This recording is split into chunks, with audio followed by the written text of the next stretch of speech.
கிறிஸ்துக்குள் பிரியமானவர்களே, ஆண்டவரும் உலக ரட்சகருமாகிய இயேசு கிறிஸ்துவின் நாமத்தினாலே இருதயத்தின் ஆழத்திலிருந்து உங்களுக்கு இந்த கால வேளையில் நல்வாழ்த்துக்கள். மத்தேயு எழுதின சுவிசேஷம் 6வது அதிகாரம் 27வது வசனத்தை வாசித்து இந்த நாளுக்காக நாம் ஜெபிப்போம். கவலைப்படுகிறதினாலே உங்களில் எவன் தன் சரீர அளவோடு ஒரு முழத்தை கூட்டுவான்? தேவனுடைய பிள்ளைகளே, ஆண்டவராகிய இயேசு கிறிஸ்து அவரை தேடி வந்த ஆயிரக்கணக்கான மக்களை பார்த்து பேசுகிற பொழுது ஆண்டவர் அவர்களை திடப்படுத்துகிறார்.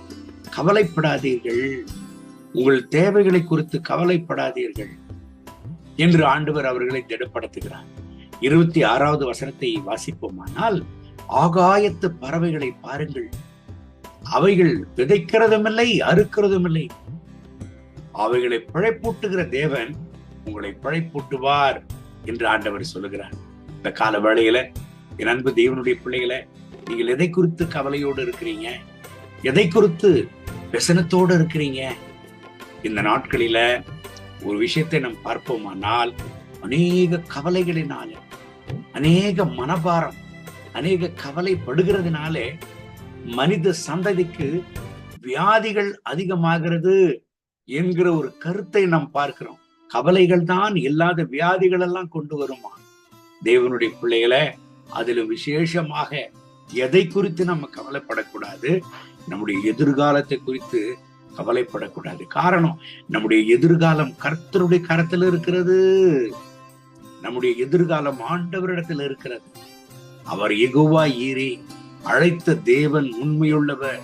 அவர் எல்லாவற்றையும் பார்த்துக் கொள்வார். இந்த கால வேளையில என் அன்பு தேவனுடைய பிள்ளைகளை, ஒரு விஷயத்தை உங்களுக்கு நான் நினைப்போட்டு விரும்புகிறேன். மத்தேயு எழுதின சுவிசேஷம் 7ஆம் அதிகாரம் 11வது வசனத்தை வாசிப்போமா? ஆகையால் பொல்லாதவர்களாகிய நீங்கள் உங்கள் பிள்ளைகளுக்கு நல்ல ஈவுகளை கொடுக்க அறிந்திருக்கும் போது பரலோகத்தில் இருக்கிற உங்கள் பிதா தம் இடத்துல வேண்டிக் கொள்ளுகிறவர்களுக்கு நன்மையானவைகளை கொடுப்பது அதிக நிச்சயம் அல்லவா? பொல்லாதவர்களாகிய நீங்களே உங்கள் பிள்ளைகளுக்கு நல்ல ஈவுகளை கொடுக்க அறிந்திருக்கும் பொழுது பரமபிதாவானவர் தம்மிடத்துல வேண்டிக் கொள்கிறவர்களுக்கு நன்மையானவைகளை கொடுப்பது அதிக நிச்சயம் அல்லவா என்று ஆண்டவர் இந்த இடத்துல உற்சாகப்படுத்துகிறார் தம்மை தேடி வந்த ஜனங்களுக்கு. தேவனுடைய பிள்ளைகளை, அவரிடத்துல வேண்டிக் கொள்ளுகிற கர்த்தருடைய பிள்ளைகளுக்கு நன்மையானவைகளை கொடுக்கிறாராம். அப்படின்னா ஜெபம் பண்ணுகிற கர்த்தருடைய பிள்ளைகளுக்கு, ஆண்டவரை தேடுகிற கர்த்தருடைய பிள்ளைகளுக்கு மத்தேயு 6:33 சொல்லுகிறது, அவரை தேடுகிற கர்த்தருடைய பிள்ளைகளுடைய வாழ்க்கையில காணப்படுகிற தேவைகள் எல்லாம் அவர் சந்திப்பாராம். என் அன்பு தேவனுடைய பிள்ளைகளை, நீங்கள் எதை குறித்து கவலையோடு இருக்கிறீங்க?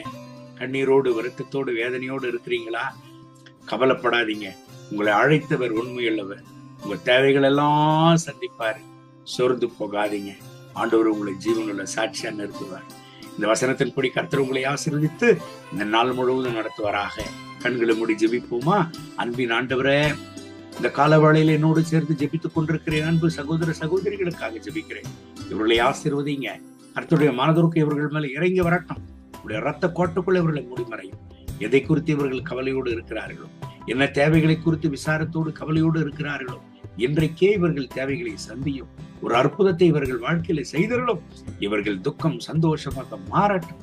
ஆண்டவரே, இவர்கள் என்னத்திற்காக ஜெபித்துக் கொண்டிருக்கிறார்களோ, இன்றைக்கு இவர்கள் தேவைகளை சந்தியும்.